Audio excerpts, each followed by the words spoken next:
So CBD is also I'm sure most of you are familiar with CBD, but yeah, it comes from the marijuana plant. There's different strains of marijuana, and the ones that are high in CBD are the ones that are going to be most beneficial for traumatic brain injury recovery. And having a little bit of the THC is also what's important. It's like a tiny percent of it helps with the CBD getting into our bodies. So they're actually, with the extracts now, they're putting a little bit of THC in there because it's important. It's like, if you think about how much better the whole plants are in general, rather than an extract of it, plants know what they're doing, right? Everything is with itself. So we just try to like intervene when we shouldn't. But so anyway, so CBD, basically what it does in your body is it binds a serotonin receptor in your brain. And so serotonin has to do with your happy chemicals. And so a lot of times the traumatic brain injury, just the chemicals can be shifted in your mind, and they can be more prone to anxiety or depression. And so CBD helps to increase, or it binds the receptor so you feel that sense of happiness and euphoria. It also increases cerebral blood flow, which is also what we want to do. We want to increase that so your brains can have oxygen to help heal it. And some of the herbs that I mentioned too increase the blood flow to your brain. Rosemary does as well. So rosemary is an easy one because you want to, again, and peppermint, things like that, things that are more stimulating but gentle, are good to consume on a more regular basis. And so CBD also lowers our stress response, and it acts as an antidepressant. So, so in general, so basically it modulates an endocannabinoid system in your body, which is found throughout your entire body. And that has to do with decreasing inflammation. It's an antioxidant, it's antipsychotic, and it also decreases anxiety. And it helps with the immune system too. So with a TBI, your gut can be impacted, which can also impact your immune system. So you can be more prone to getting sick easier. There's tons of different things that can happen in everybody's body. It's all different, but a lot of the times healing your immune system and focusing on that as well is going to be beneficial with a TBI. CBD is also neuroprotective. So it protects the neurons in your brain, and it promotes the growth of the neurons in your brain as well as the synaptic growth. So before, remember how I was saying that sometimes the synapse can be not as strong. The messages between the neurons can misalign or misfire. So this will help. CBD also helps with the synaptic growth in between the neurons. And the endocannabinoid system can be found throughout the nervous system and the entire body. It regulates neuroplasticity as well. So the way that your brain can regenerate itself. CBD helps with that. It's similar to lion's mane, mushroom lion's mane helps with neuroplasticity as well. I'll also show you the difference between the two. So the difference between the two, so the more topical is going to impact more of that layer that you're trying to access right through your skin. So that would make sense. That would help muscularly and with your tremors.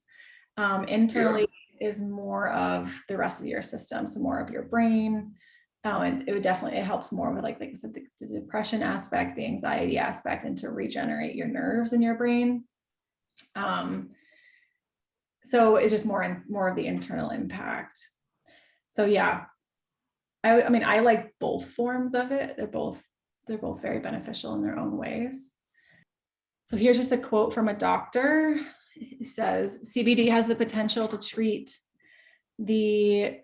traumatic brain injury, including hearing loss, balance disorders, memory, and other cognitive issues. It has the ability to treat these disorders and prevent them from becoming significant issues after the concussion.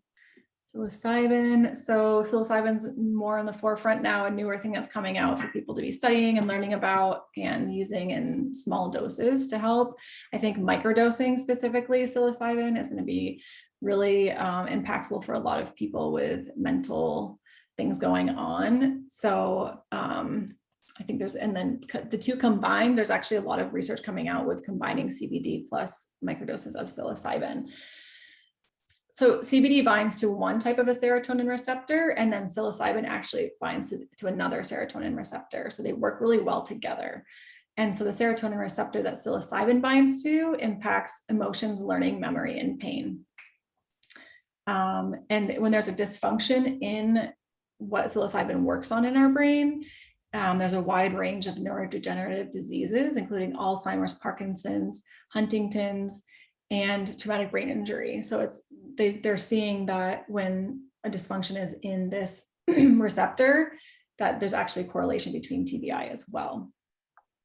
And so it has been shown to regulate neuritic growth. So again, your neurons, your myelination. So that actually helps with the transduction of the nerves, of the information across the nerves in your brain. So you have the synapses, which are in between, and then the myelination is the nerve itself. So when that's coded properly, then the messages can transfer much smoother as well. And so in traumatic brain injury, a lot of that can get demyelinized, if that makes sense. A lot of that can come off of your neurons in your brain. So getting that back and going is important. And it also helps with neuroregeneration as well. And so DMT, which is in mostly like ayahuasca, but that can help with reducing brain injury. And so psilocybin can help with traumatic brain injury and PTSD and antidepressant. And so if you have depression or PTSD after traumatic brain injury, that can really impact your brain's ability to heal itself. And so psilocybin can help with the recovery of both of those. So again, during my research too, I found like 3 companies that are putting millions of dollars into combining CBD and psilocybin for TBI specific. So I feel like within the next couple of years, there'll be a lot of products out there with plants that have been shown to really help and get away from those meds, from pharmaceutical medications. Psychiatrists that are using it, there's definitely information online you can find with people who are doing guided psilocybin journeys. And that would be more of a deeper journey, which I think isn't necessary. I really don't feel like you need to, like, quote unquote, trip on mushrooms and feel like that insane experience from it to have the impact. Yes, that is beneficial for brain health. But I feel like, or there's a ton of information coming out about just microdosing where you actually don't even feel it. It's a small amount in your brain that just does all the benefits, and you won't feel any different except for maybe like slight, like happiness, they'll feel the shift in your happiness chemicals in your brain. That's pretty much it. So they're very low doses. So right now, yeah, psychiatrists can do it, or psychologists can administer it. And that's as far as I know legally, who can help guide you in one of those experiences or kind of direct you in that way. The faster that you can get the plant medicines in your body after injury, the better, for sure.